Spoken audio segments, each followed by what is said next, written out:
moment particulièrement de réflexion sur ce sujet des plus importants actuellement, puisque Jésus en a parlé sur la fin des temps. Donc on va se lever, si vous voulez bien, et on va lire dans 1 Timothée, la première épître à Timothée, et nous lisons particulièrement au chapitre 4. Première épître à Timothée, chapitre 4, verset 1er. Le titre du message, donc, c'est les esprits séducteurs, et c'est une partie qui s'intitule la manière ou les manières des séducteurs.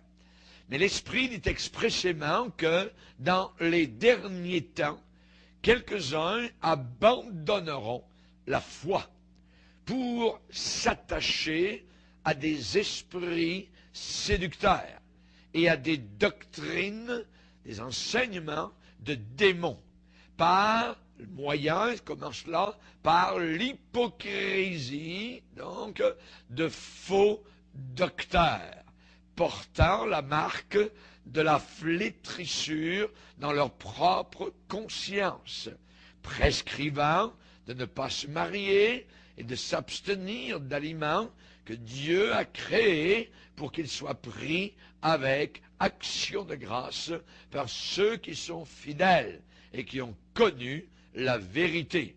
Car tout ce que Dieu a créé est bon et rien ne doit être rejeté, pourvu qu'on le prenne avec action de grâce, parce que tout est sanctifié par la parole de Dieu et par la prière. Amen. Et je continuerai le verset suivant.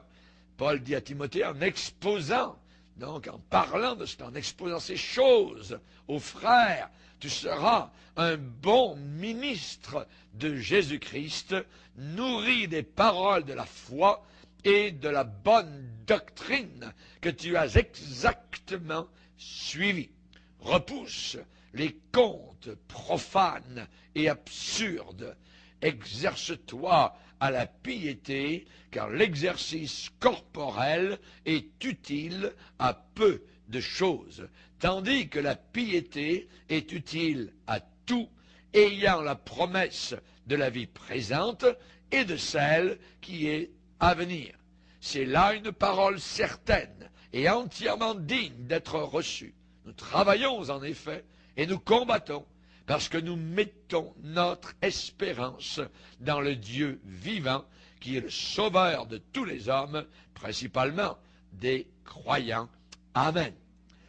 Père, nous te bénissons, nous te glorifions pour ce temps de pause, ce temps de réflexion que nous voulons faire, Seigneur, afin de considérer les choses, Seigneur, qui se passent autour de nous, particulièrement dans le monde religieux. Et nous te demandons, Seigneur, que nous puissions comprendre ce que l'enseignement des Écritures est là, Seigneur, pour nous dire. Nous prions que ceux qui entendent, ceux qui écoutent ce message, l'écoutent avec l'Esprit de Dieu, avec un cœur, et non pas uniquement avec la tête.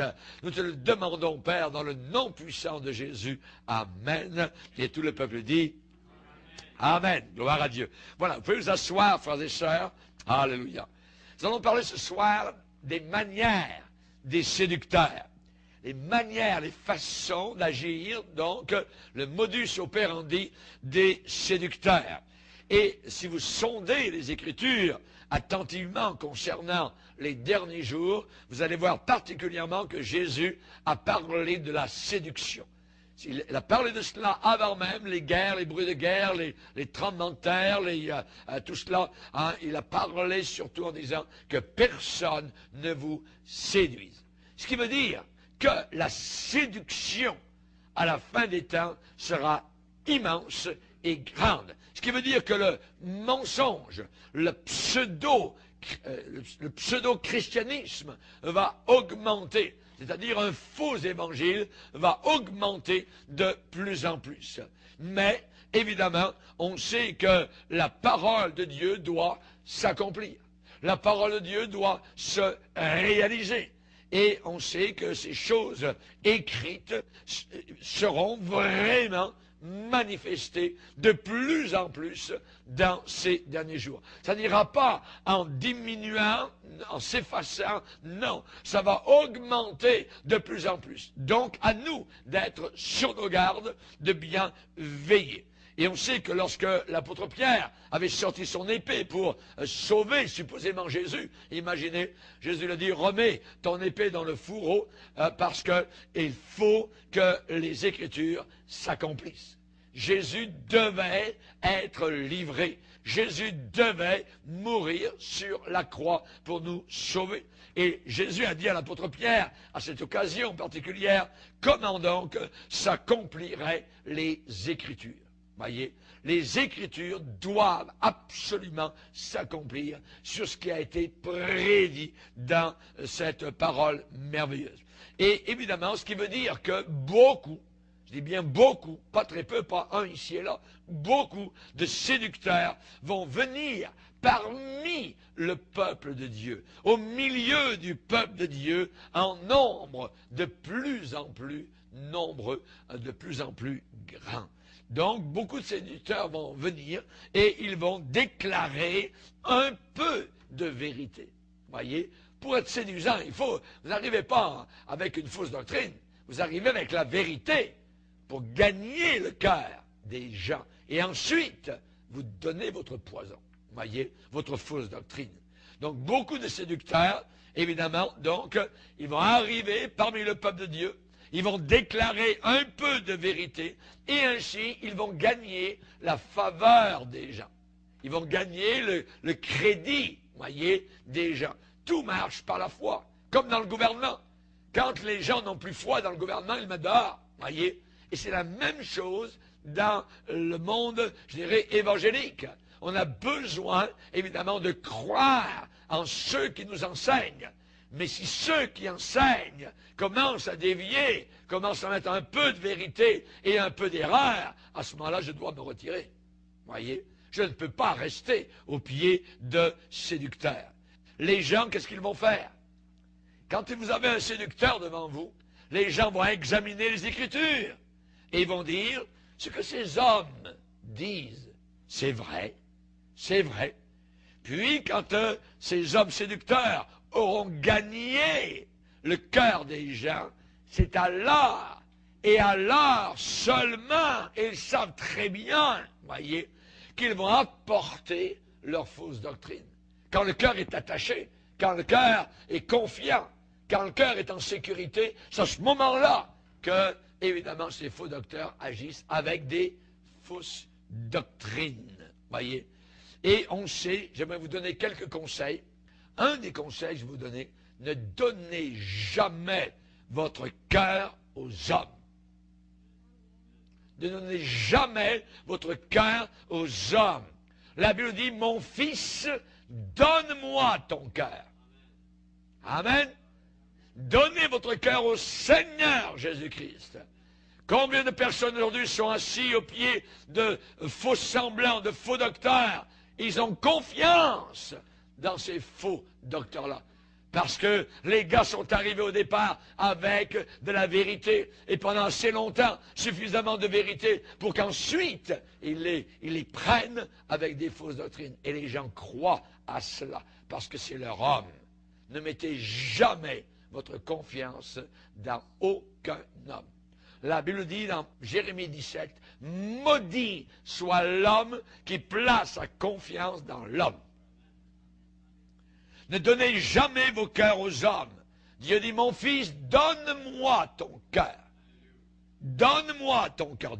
Il faut donner notre cœur au Seigneur. Et vous ne serez jamais déçus.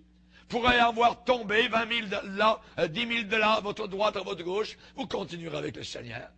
J'ai vu beaucoup de scandales d'hommes de Dieu, de pasteurs, d'évangélistes, tout ça. Ça ne m'a pas ébranlé en rien du tout. Moi, j'ai continué à suivre le Seigneur. Voyez? Mais quand vous avez des gens, ah ben là, si c'est ça l'évangile, voyez, on quitte Jésus, jamais de la vie. On ne quitte pas Jésus, voyez. C'est parce que ces gens-là avaient mis leur foi dans l'homme. Ne mettez pas votre foi dans les hommes. N'ayez pas en admiration des personnes. N'ayez pas des personnes, des hommes en admiration. Voyez. Pourquoi? Parce que c'est par ces mêmes personnes que Satan pénètre et va pénétrer parmi le peuple de Dieu. Quand vous admirez quelqu'un, votre confiance est totale. Voyez, vous ne vérifiez même plus dans les Écritures ce qui est dit en avant. C'est très dangereux. Les Béréens vérifiaient où? Où est-ce qu'ils checkaient? Où était le point de vérification? Dans les Écritures. Pour voir quoi? Si ce qui était dit par l'apôtre Paul était exact. Voyez? C'est dans les Écritures que l'on voit si c'est exact ou non.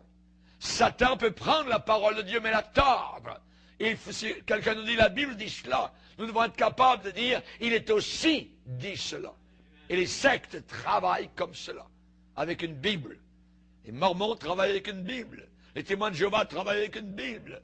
La science chrétienne travaille avec une Bible. Voyez? Et ainsi de suite. Mais c'est tout pour séduire. Voyez? Et ils en font ce qu'ils veulent avec leur Bible. Et souvent, ensuite, ils mettent leur Bible de côté et ils ont leur livre à eux, voyez, qui donne l'explication de la Bible. Voyez. Nous n'avons pas de livre d'explication. Nous avons la Bible et la Bible uniquement. Amen? Ah oui. Et la Bible s'explique par elle-même. Que Dieu soit béni. Ne donnez jamais votre cœur aux hommes. N'ayez jamais en admiration des personnes. Voyez, la Bible dit que les hommes méchants et imposteurs. Imposteur, ça veut dire séducteur. Un imposteur, c'est quelqu'un qui se fait passer pour quelqu'un d'autre, mais il ne l'est pas. Les hommes méchants et imposteurs avanceront toujours plus dans le mal, égarant les autres et égarés eux-mêmes. Égarant les autres et égarés eux-mêmes. Croyez-vous qu'un séducteur va brandir une nouvelle hérésie, une fausse doctrine, voyez, et la lancer devant les gens? Non, non, non, non. Qu'est-ce qu'il va faire? La manière des séducteurs. La personne va déclarer des paroles droites, des paroles de justice, des paroles de vérité, et ainsi les cœurs des gens sont gagnés. Les cœurs des gens sont gagnés.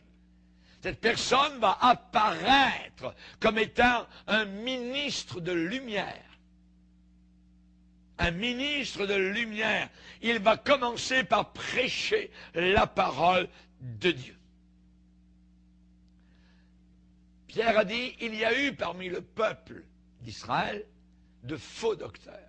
Et il y aura de la même manière, parmi vous, ce qui veut dire au milieu de vous, de faux docteurs, qui introduiront des sectes pernicieuses, des hérésies, voyez, ce seront des hérétiques. Ils vont vous dire que ce que vous avez entendu auparavant, c'est pas vraiment ça, mais maintenant, eux ont la vraie chose, voyez, ils vont détruire la vraie chose. Et actuellement, par exemple, ce qui est mis en échec, c'est le salut. Le salut. Naître de nouveau. Voyez. On nous dit qu'aujourd'hui, même des païens, qu'au ciel, il y aura beaucoup de païens qui ne connaissent pas Jésus. Ils sont nés de nouveau sans le savoir. Voilà l'hérésie. Voyez. Et j'ai pris un de leurs livres dans une école biblique en Angleterre où on a eu notre camp. Nous, on servait juste de leurs prémices, juste de leurs locaux. Mais je suis allé faire un tour dans la bibliothèque. Il y a des très bons livres. Mais au milieu de cela, il y en avait un qui était là. Un vrai poison. Je l'ai acheté pour le dénoncer. Et je vais m'en servir dans une conférence où on va parler de ces choses-là sur l'Église émergente. Quelque chose d'inimaginable. Voyez. Naître de nouveau ne veut plus dire ce que Jean 3 nous l'a dit depuis des siècles. Voyez. Ils sont en train de tordre littéralement la parole du Seigneur. Croyez-vous qu'un séducteur va brandir une nouvelle hérésie d'un coup, la lancer devant les gens? Non, il va déclarer d'abord des vérités. Il va prêcher la parole de Dieu. Voyez. Dans 2 Corinthiens chapitre 11, on nous décrit certains de ces personnages très funestes. Dans 2 Corinthiens chapitre 11, 2 Corinthiens chapitre 11, il est dit au verset 13, ces hommes-là sont de faux apôtres, des ouvriers, notez l'adjectif, trompeurs, ça veut dire menteurs, déguisés, oh tiens, il y a un déguisement, Quel est leur déguisement d'Halloween? Apôtre de Christ, pasteur, leur carte c'est pasteur, révérend, voyez. Tous les faux apôtres sont des révérends. Tous les faux apôtres sont des pasteurs, voyez. Des ouvriers trompeurs déguisés en apôtres de Christ. Et cela n'est pas étonnant. Ça veut dire ne vous étonnez pas de cela. Pourquoi? Parce que Satan lui-même, le père de ces hommes-là, Satan lui-même se déguise. Comment? C'est quoi son déguisement d'Halloween au diable?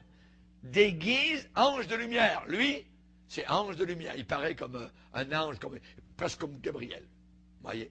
C'est Satan. Imaginez. Il se déguise en ange de lumière. Donc, ceux qui servent le diable aussi se déguisent. En quoi? En pasteur authentique et vrai. Et c'est là que le bas blesse. Et c'est là que Satan travaille. Ce sont des hommes aux pieds d'argile. Vous donnez un petit coup, tout tombe, tout s'écroule. Voyez. Il n'est donc pas étrange, verset 15, que ces ministres, les ministres du diable, le diable a ses ministres, le diable a ses pasteurs, pas étrange que ces ministres, pronoms possessifs, il les possède, il les a en main. Pas étrange que ces ministres aussi se déguisent en ministres de justice. Leur fin sera selon leurs œuvres. Je ne vous connais pas. Hein? On a fait des miracles, on a prophétisé en ton nom, on a fait le tour de la terre 28 fois et on a prêché la parole, des foules. Je ne vous connais pas. Ouvrier d'iniquité. Ouvrier d'iniquité. Voyez. Donc, évidemment, le faux, je dirais, prophète ou la manière des séducteurs, eh bien, ce n'est uniquement que lorsque le cœur des gens est gagné, qu'ils sortent leur doctrine. C'est à ce moment-là, quand ils ont sous la main les gens, les cœurs des gens ont confiance en eux, à ce moment-là, ils sortent une nouvelle révélation, un petit rêve là, une petite vision, tout ça, de bric-à-brac, tout ça. Ah, ouais, quel grand homme de Dieu nous avons, tout ça, voyez. Ils sont tous ébahis. Hein? Voyez. Et c'est ainsi que les cœurs des gens sont gagnés, voyez. Ils sortent à un moment donné leur doctrine, et les gens sont séduits. Les gens sont séduits, voyez. C'est un malheur d'être dans des églises où vous avez dans le pupitre un séducteur. Les gens diront, mais n'a-t-il pas dit ceci? N'a-t-il pas dit cela? N'avons-nous pas examiné pourtant cela à partir de la parole de Dieu? Voyez? Donc c'est un ministre de justice. Viens pas parler comme mon pasteur. Voyez? Et ainsi de suite. Ce qu'il a prêché, nous l'avons vu dans la parole, ça doit être correct, parce que les autres choses qu'il nous a prêchées et enseignées sont vraies.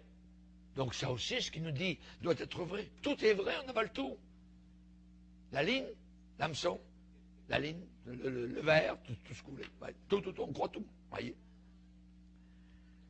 Dans Luc chapitre 6, verset 26.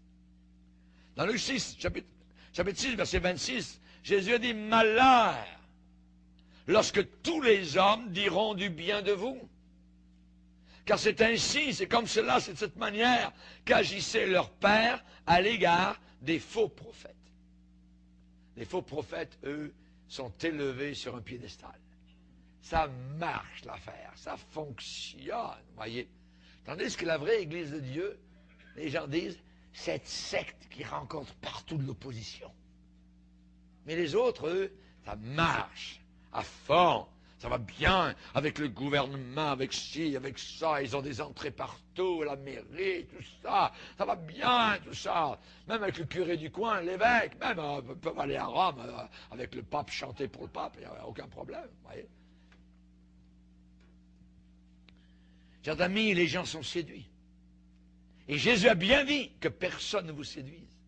Que personne ne vous séduise. Voyez. Une nouvelle révélation, quelqu'un arrive, Dieu m'a dit. Ah, juste avec ces trois mots-là, le cœur des gens est déjà poigné. Ah ouais?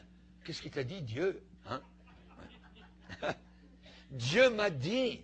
C'est la raison pour laquelle vous avez tous les prophètes qui passent dans les églises. Prophète un tel s'en vient, prophète un tel s'en vient. Ce n'est pas les prophètes authentiques de la Bible, voyez.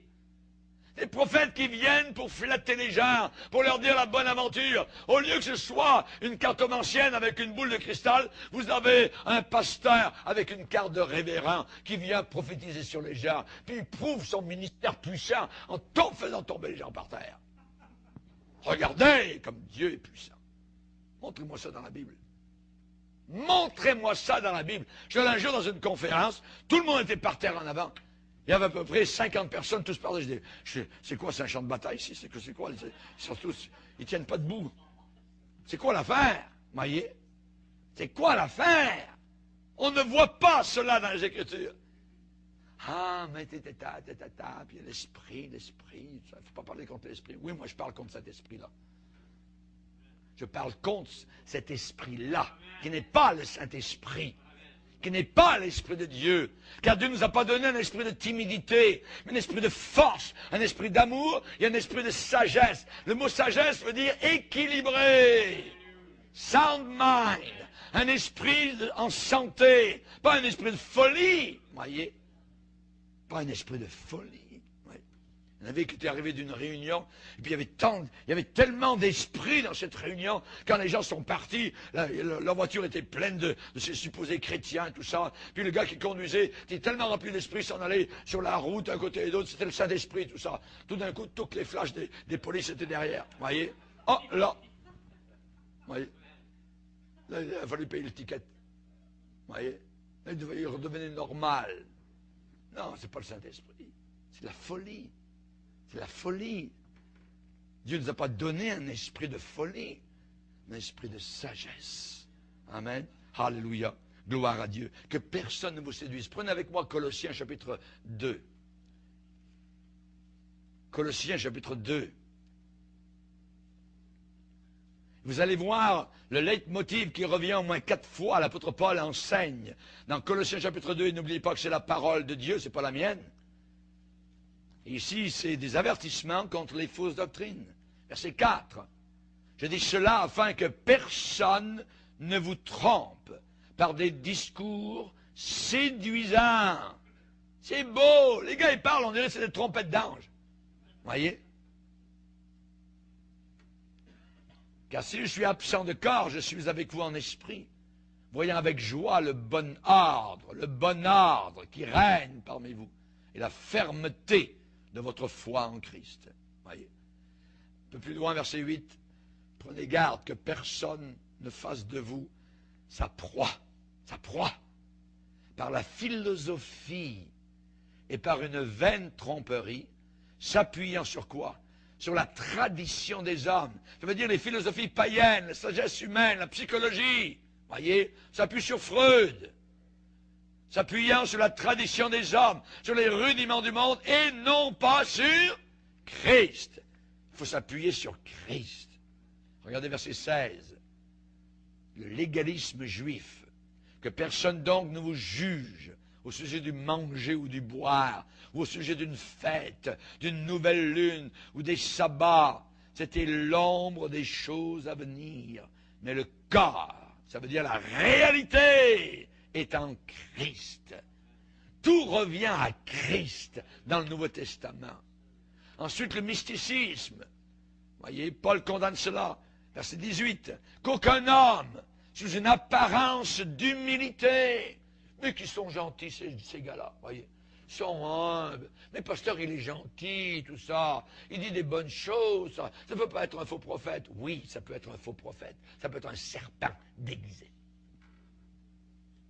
Qu'aucun homme sous une apparence d'humilité et par un culte des anges ne vous ravisse à son gré le prix de la course, tandis qu'il s'abandonne, se livre à ses visions. L'Église catholique romaine est remplie de visions, voyez. Et comme on est influencé de plus en plus par le catholicisme, eh bien, beaucoup de chrétiens aujourd'hui aussi, des visions aussi, des visions de toutes sortes d'affaires, de visions pizza, ainsi de suite. Vous avez tout le paquet, là, voyez. Ça dit qu'il est enflé d'un vain orgueil. Tiens, pourtant il était humble. Il était gentil. Voyez, apparence d'humilité. Voyez, mes frères et sœurs, je viens vous dire tout ça. Dieu m'a dit, Dieu m'a parlé, tout ça. Puis les gens, c'est rempli de monde. C'est rempli pour les prophètes, tout ça. Voyez, un vrai pasteur authentique, là, quasiment vide. Voyez, mais un faux prophète, tous les gens se parlent, tout ça. Puis il va prophétiser toute la nuit, puis il y a des femmes prophètes, il y a des prophétisations, il y a toutes sortes d'affaires. C'est rempli. Les gens sont capables de se tenir jusqu'à 6 heures du matin debout, juste pour écouter la parole des prophètes, tout ça. Et le prophète va dire, il faut enregistrer votre prophétie, ça peut durer 5 minutes, juste pour vous, voyez. Puis quand tu es découragé, c'est pas vrai dans la parole de Dieu, mets-toi sur tes genoux pour prier. Non, écoute ta prophétie. Voyez, c'est très dangereux. C'est très dangereux. Qu'aucun homme sous une apparence d'humilité. Parce que l'enjeu, c'est terrible, nous ravir le ciel. On ne parle pas ici de niaiserie. Nous ravir le prix de la course, voyez, par un culte des anges. Tandis que cet homme s'abandonne à ses visions et qu'il est enflé d'un vain orgueil par ses pensées charnelles, sans s'attacher au chef, c'est-à-dire Jésus-Christ, voyez. Ensuite, Paul va condamner l'ascétisme. L'ascétisme. Verset 20. Si vous êtes mort avec Christ, au rudiment du monde, pourquoi, comme si vous viviez dans le monde, vous impose-t-on ces préceptes? Ne prends pas, ne goûte pas, ne touche pas. Préceptes qui tous deviennent pernicieux par l'abus et qui ne sont fondés que sur les ordonnances et les doctrines des hommes. Ils ont à la vérité une apparence de sagesse, en ce qu'ils indiquent un culte volontaire de l'humilité et le mépris du corps, mais ils sont sans aucun mérite et contribuent à la satisfaction de la chair. J'aimerais vous dire une chose, votre corps est bon. Amen. Votre corps n'est pas mauvais. L'ascétisme est une fausse doctrine. Dans l'Église catholique, sont remplis d'ascétisme. Par exemple, les moines, ils partent, voyez, ils rentrent au couvent, tout ça, jeunes, puis toute leur vie, là, ils vont se lever à 3 heures du matin, matine, ainsi de suite, ils mangeront rien, ils vont se prendre avec des fouets, ils vont se fouetter, tout ça. Jamais de la vie, c'est la foutaise. Martin Luther avait fait cela. Il en est sorti quand il a découvert la liberté de l'Évangile. Et il a bouleversé l'Europe. Alléluia. Le rayon de lumière est venu sur une Europe qui était totalement doctrinée par le romanisme et le papisme. Merci Seigneur. Amen. Votre corps n'est pas mauvais. Alléluia. Votre corps est bon. Alléluia. Et de l'ascétisme, goûte pas, mange pas, ainsi de suite, tout ça. Non, non, non, non, non. Voyez. Moi, je mange. Il y a un temps pour jeûner, puis un temps pour manger. Alléluia. Gloire au Seigneur. Je veux servir le Seigneur équilibré. Dans l'équilibre. La manière des séducteurs, voyez, c'est toujours, ah ben non, c'est suite, puis un jeûne de 40 jours. Regardez, je viens de sortir de mon jeûne, j'ai fait 40 jours de jeûne, regardez tout ça, j'ai perdu 48 livres, ainsi de suite. Est-ce qu'on s'en fout? Ça fait quoi de plus? Voyez? Ça fait quoi de plus? L'ascétisme. L'ascétisme n'est pas dans l'Église de Dieu. Voyez? Nous ne sommes pas des ascètes.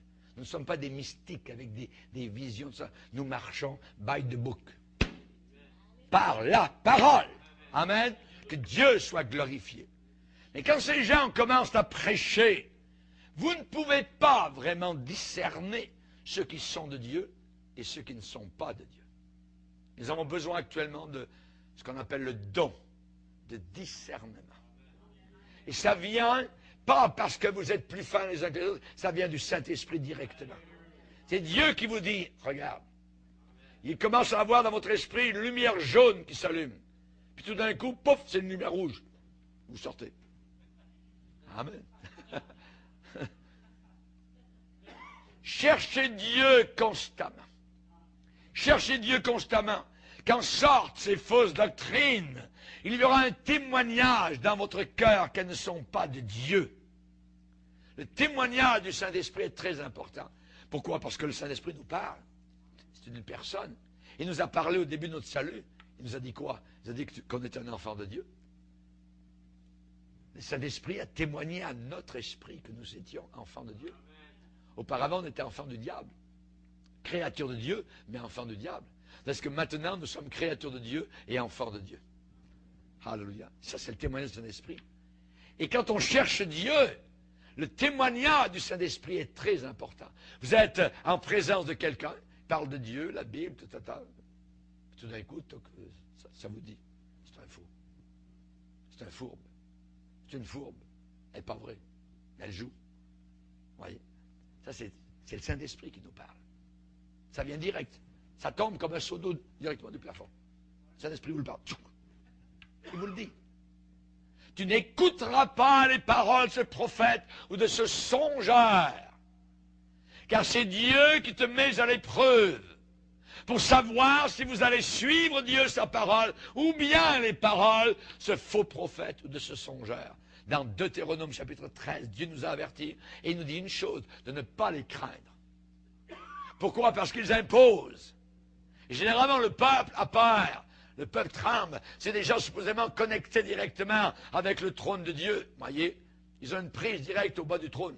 Voyez? Fait que les gens ont peur. Les gens ont toujours eu peur des faux prophètes. Mais la Bible dit, nous encourage, ne les crains pas. Tu ne le craindras pas. Tu n'auras pas peur de ces faux prophètes. Mais beaucoup seront séduits. Parce que la Bible dit. Beaucoup seront séduits. Mais si on marche dans la sainteté, si on marche dans la droiture, nous aurons les yeux ouverts et Dieu nous protégera. Si on regarde constamment au Seigneur, si nos yeux sont fixés, vraiment, je dis bien fixés sur Jésus, on saura quand la doctrine est en train de changer. Quand l'enseignement est en train de changer, on n'y sera pas plongé. Nous n'y serons pas plongés. David a dit, j'ai constamment l'Éternel sous mes yeux. Et nous devons être comme lui. J'ai constamment l'Éternel sous mes yeux. Un ministre de justice, voyez, un pasteur, voyez, un évangéliste, va marcher dans cette sagesse. Il va marcher dans la sagesse de Dieu. Le ministre de justice va marcher dans cette sagesse. Et sa vie aussi sera en accord avec, évidemment, la parole de Dieu, et ses lèvres vont apporter, je dirais, ce qui est totalement, je dis bien totalement vrai, sans mélange. Sans mélange, voyez. Jérémie 23, pourquoi mêler la paille au froment? Le froment, c'est la véritable parole de Dieu, lourde de vérité et de conséquences. Mais les faux prophètes mélangent la paille qui est légère et qui s'envole au vent. Et les faux prophètes mélangent les deux, le froment et la paille. Et Dieu va dire, pourquoi mêler la paille au froment? Ma parole n'est-elle pas comme un feu, comme un marteau qui brise le roc? Qui brise le roc. Voyez? Et les vrais ministres, dans Tite, on nous dit au premier chapitre que le vrai ministre de Dieu doit être attaché à la vraie doctrine. Doit être attaché pas à la doctrine, à la vraie doctrine, à la véritable doctrine. Quand le mélange arrive, vous allez le savoir. Quand le mélange arrive, vous le savez, ce n'est pas un ministre de justice. Quand, par exemple, quelqu'un arrive avec des miracles, avec tout ça, des paralytiques qui marchent, ainsi de suite, puis soudain, il vous annonce, vous avez cru à la Trinité, mais c'est complètement faux. Il n'y a pas de Trinité. Il n'y a que Jésus. Et j'aime Jésus. Les gens, ah ouais, c'est bien. Il y a des miracles, les malades sont guéris. C'est vrai, c'est ce qu'il doit dire. Alors c'est complètement faux. Alors c'est complètement faux. Les gens sont séduits souvent par des miracles. Mais n'oubliez pas qu'il n'y a pas que Dieu qui fait des miracles. Satan aussi. Si on vous dit que la Trinité, ça n'existe pas, qu'est-ce que vous faites? Ouais. Amen. Alléluia. Vous sortez de là. Vous sortez de là. Le Père existe, et le Père n'est pas le Saint-Esprit, ni Jésus. Jésus existe, et il n'est pas le Père, et il n'est pas le Saint-Esprit. Le Saint-Esprit n'est pas le Père, ni Jésus. Et le Père n'est ni Jésus, ni le Saint-Esprit. C'est trois personnes complètement différentes Et pourtant, il n'y a qu'un seul Dieu. Je le crois, je l'adore, et merci Seigneur. Quand Jésus était sur la croix, ce n'était pas Dieu le Père, parce qu'il a prié du bas de la croix, « Mon Dieu, pourquoi m'as-tu abandonné ?» Il était le Fils en train de mourir pour mes péchés. Alléluia. Amen. Voyez comment, juste un exemple de fausse doctrine, c'est tellement séduisant que ça arrive à tirer les gens en dehors. La Bible ne parle pas de l'égarement, la Bible parle de la puissance de l'égarement. C'est puissant, l'égarement. Les faux prophètes, il y a une puissance diabolique derrière eux. Ils travaillent de connivence avec Satan, le prince des ténèbres. Les séducteurs, n'oubliez pas, déclarent premièrement la vérité. Et deuxièmement, ensuite, l'erreur. La vérité au départ, pour que les cœurs soient accrochés, et ensuite, l'erreur. Pourquoi? Généralement pour couvrir leurs péchés qu'ils aiment. Parce qu'il y a du péché quelque part. On ne peut pas enseigner une fausse doctrine et ne pas vivre dans le péché, ou avoir un péché quelque part. Jésus va leur dire, oui, vous avez fait des miracles, oui, vous avez chassé des démons, oui, vous avez prophétisé, mais il y avait de l'iniquité dans vos cœurs. Le problème, ce n'est pas les dons du Saint-Esprit, le problème, c'est les fruits du Saint-Esprit. Et souvent, dans certains milieux, ils ont insisté sur les dons de l'Esprit, en se fichant complètement, savoir comment la personne vivait. La personne est capable de prophétiser des choses merveilleuses et glorieuses et qui sont vraies. Mais la personne peut vivre totalement dans le péché. Et c'est là qu'il faut que nous fassions très attention. Les séducteurs déclarent premièrement la vérité et ensuite l'erreur. Lorsque la femme sunamite a parlé au prophète, elle lui a dit, la parole de Dieu dans ta bouche est vérité. La parole de Dieu dans ta bouche est vérité. Parce que la parole de Dieu dans la bouche d'un faux prophète peut être fausseté. Fausseté. Et je vous exhorte à étudier la parole de Dieu sur les esprits séducteurs. C'est un des plus grands dangers de ces derniers jours. Un péril. On a été avertis. Voyez.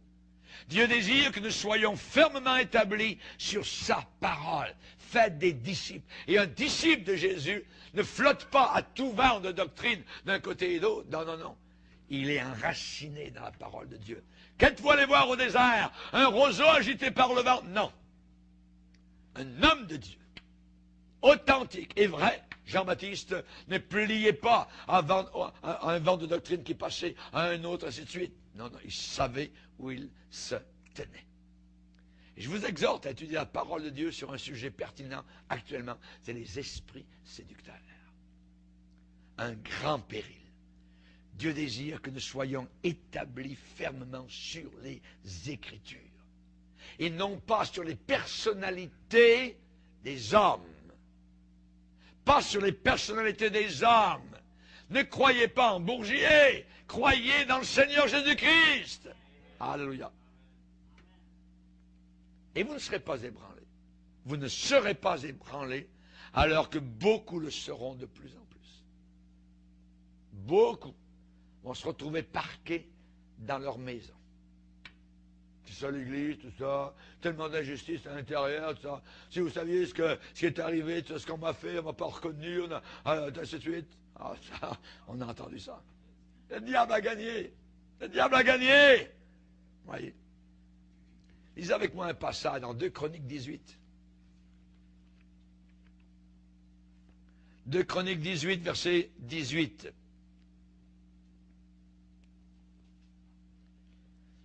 Il y a 2 rois qui sont l'un à côté de l'autre. Un bon roi qui s'appelle Josaphat et l'autre roi est méchant qui s'appelle Akab, qui avait marié la fille du diable, Jézabel, la fameuse reine Jézabel. Et verset 17, le roi d'Israël dit à Josaphat, ne te l'ai-je pas dit? Il ne prophétise sur moi rien de bon, il ne prophétise que du mal. C'était un prophète authentique de Dieu qui s'appelait Michée. Et Michée dit, écoutez donc la parole de l'Éternel. j'ai vu l'Éternel assis sur son trône et toute l'armée des cieux, c'est-à-dire tous les anges, les chérubins, ainsi de suite, se tenant à sa droite et à sa gauche. Et l'Éternel dit, qui séduira Akab, roi d'Israël, pour qu'il monte à Ramoth en Galade et qu'il y périsse? Qui va séduire? Ils répondirent l'un d'une manière, l'autre d'une autre. Et un esprit vint se présenter devant l'Éternel et dit, moi, je le séduirai. L'Éternel lui dit, comment? Je sortirai, répondit-il, et je serai un esprit de mensonge dans la bouche de tous ces prophètes. L'Éternel dit, tu le séduiras, et tu en viendras à bout. Sors et fais ainsi. Et maintenant, c'est Michée qui parle, maintenant voici l'Éternel a mis un esprit de mensonge dans la bouche de tes prophètes qui sont là. Et l'Éternel a prononcé du mal contre toi. Les faux prophètes disaient à Akab, il ne savait pas trop s'il devait aller à Ramoth en Galade pour combattre. Les faux prophètes sont là et on dit, ouais, monte Akab, Dieu est avec toi, tu seras vainqueur. Akab dit, il n'y a pas encore un homme de Dieu qu'on pourrait consulter. Il parle au roi Josaphat qui est à côté de lui. Voyez. Josaphat dit, il y en a un. Avec lui, tu vas savoir la vérité. Il s'appelle Michée. Michée, ah, non, je le hais. Il dit jamais du bien sur moi. Josaphat dit, ben, fais-le venir quand même, on va voir. Et Michée arrive, il y a des centaines de faux prophètes, de faux pasteurs qui sont là. Il y en a un qui arrive. Et il dit ça. J'ai vu l'Éternel assis. Un esprit a parlé et a dit, je séduirai Akab pour qu'il monte à Ramoth en Galade. Quand Akab entend ça, ouais, il dit, ce gars-là, mettez-le au pain et à l'eau en prison. Les gardes arrivent, costauds, prennent le pasteur, mettent en prison, plic-plac, en bas, à l'ombre. Avant qu'il ne quitte le lieu où était le roi Akab, Michée se retourne et dit, roi Akab, si tu retournes vivant de Ramoth en Galade, c'est que l'Éternel n'a pas parlé par ma bouche. Bye bye. Emmenez-le. Il monte au combat. Oui. Et au combat, ce que Michée a dit, il y repense. Et il va se déguiser en soldat simple. Comme ça. Parce que dans la bataille, ce qu'on cherche, c'est les rois. Si le roi est tué, ils sont gagnés. Celui qui tue le roi a gagné. Alors il se déguise en simple soldat. Et le roi Josaphat, qui est un bon roi, lui garde ses habits royaux. Et dans la bataille, les ennemis arrivent et voient un roi. Et là, ils sont prêts de le tuer. Josaphat. Il est dit que Josaphat a crié à l'Éternel, « Oh Seigneur, secours-moi » Et les archers sont détournés de Josaphat. Et ensuite, la Bible dit qu'au hasard, un des soldats a tiré une flèche dans la bataille. Pouf! Elle est venue se piquer directement dans le corps d'Akab. Akab a dit à ses soldats qui sur le char, « Tirez-moi en dehors du combat, mon sang coule. » Et il est mort dans son sang. Chers amis, Michée avait dit la vérité. Et les faux prophètes étaient tous inspirés par ce démon. Ouais, monte à Ramoth en Galade, tu seras vainqueur. Ouais, attends. Tandis que Michée, un seul. Et c'est pour ça qu'on dit souvent, un seul homme avec Dieu, c'est la majorité. Un vrai, un authentique homme de Dieu, c'est la majorité. Amen. Ne vous attachez jamais à des personnalités humaines. Il faut toujours consulter Dieu quand on entend parler de quelque chose que l'on n'a pas vu dans la parole de Dieu. Quand vous entendez parler de quelque chose que vous n'avez pas vu dans la parole de Dieu, alors il faut consulter Dieu ou aller voir le pasteur qui se tient sur les Écritures. C'est très dangereux. Les Béréens vérifiaient dans les Écritures pour savoir si ce que Paul lui-même disait était exact. nous ne devons pas admirer les personnes parce que c'est exactement par cette méthode que Satan va détruire à la fin des temps beaucoup de personnes parmi le peuple de Dieu. Il faut faire attention. Paul a dit, les hommes méchants et imposteurs avanceront toujours plus dans le mal. Toi, demeure dans les choses que tu as apprises et reconnues certaines. Bouge pas de là. Reste là. Ouais, mais viens là-bas à La Réunion, là-bas à Toronto, à Pensacola, tout ça, à Perpète-les-Oies, vous voyez. Non. Moi, je suis très bien nourri, je reste dans mon assemblée, ça va très bien, je m'en fous complètement. Vous voyez. Amen. Gloire au Seigneur. Le feu brûlera continuellement sur l'autel. Si le feu brûle dans votre cœur, ça va vous garder de beaucoup de problèmes. Alléluia. S'attacher à des doctrines de démons, voyez, la Bible parle de cela. Ils s'attacheront à des doctrines de démons. Les démons enseignent au travers de bouches où les démons parlent. C'est dangereux. C'est très dangereux. Et le monde actuellement évangélique est rempli de faux prophètes. Les gens sont friands de leurs livres, ils achètent ça. Et dans les librairies chrétiennes, on ne les enlève pas. Pourquoi? Parce que ça rapporte de l'argent. Il y a les bons livres, mais il y a les autres, les faux aussi. Voyez, il faut les garder parce que les gens aiment ça. Dans les années précédentes, j'ai reçu des lettres de prédicateurs en colère. Habituellement, ces gens-là ne définissent pas tellement les spécificités de leur colère. Mais ils se lancent généralement dans une grande ventilation d'animosité, de colère, d'hostilité, sur moi personnellement. Et généralement, en bout de compte, le problème tombe dans l'une ou l'autre de ces catégories. La psychologie dans l'Église, le rock'n'roll religieux, la visualisation, les chorégraphies dans l'Église, voyez.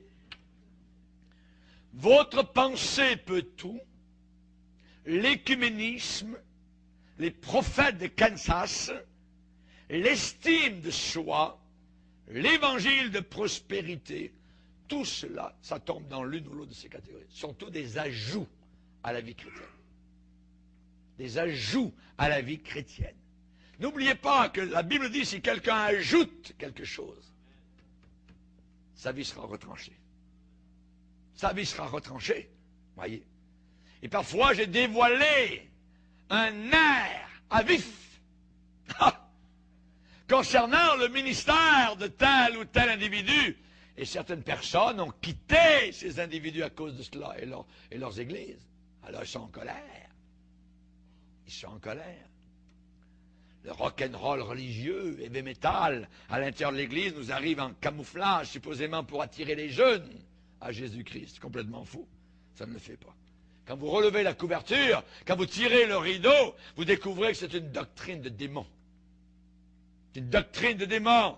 La psychothérapie, la psychologie chrétienne, une autre doctrine de démons, la pensée positive, le pouvoir de la pensée. Certains prédicateurs s'y sont livrés totalement à cela. C'est une fausse doctrine de démons. La fondation, le fondement de ces fausses philosophies, ce sont des esprits séducteurs. Et c'est la Bible qui nous le dit. Ce sont des démons qui sont derrière cela. Des démons qui sont derrière cela. Et ces gens-là s'y attachent, s'attacheront.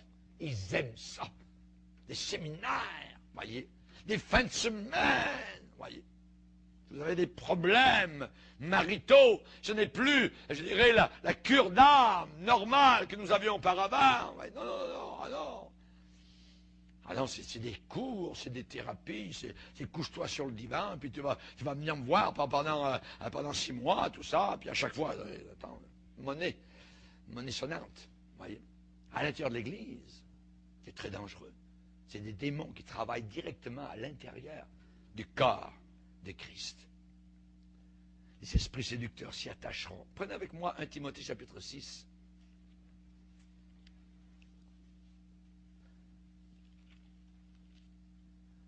Verset 3, si quelqu'un enseigne de fausses doctrines et ne s'attache pas aux saines paroles de notre Seigneur Jésus-Christ.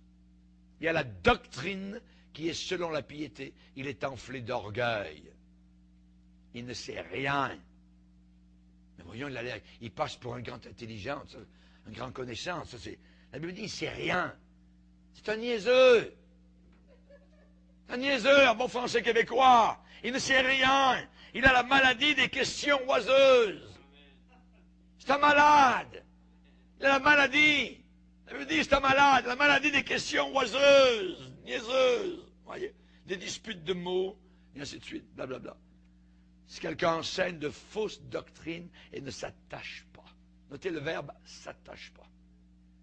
Ici, ils vont s'attacher à des doctrines de démons. Nous, on s'attache à des paroles. Les paroles de Jésus.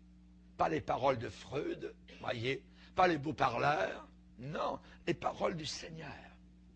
Les paroles du Seigneur. Amen. 1 Timothée 4, verset 1er, le Saint-Esprit dit expressément dans les derniers temps, quelques-uns abandonneront la foi pour s'attacher à des esprits séducteurs. Toc, tout d'un coup, sont collés aux démons, à l'intérieur de l'Église. Le croiriez-vous? C'est la réalité.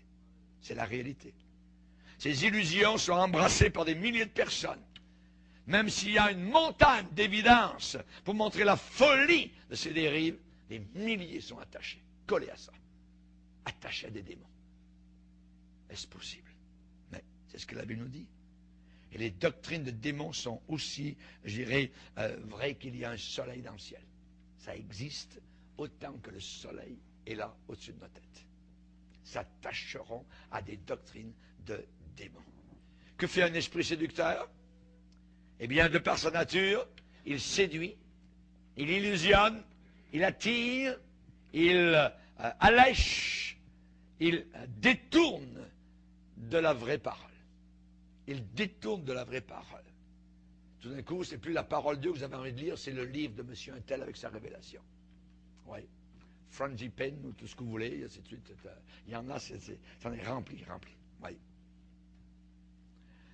Que fait un esprit séducteur?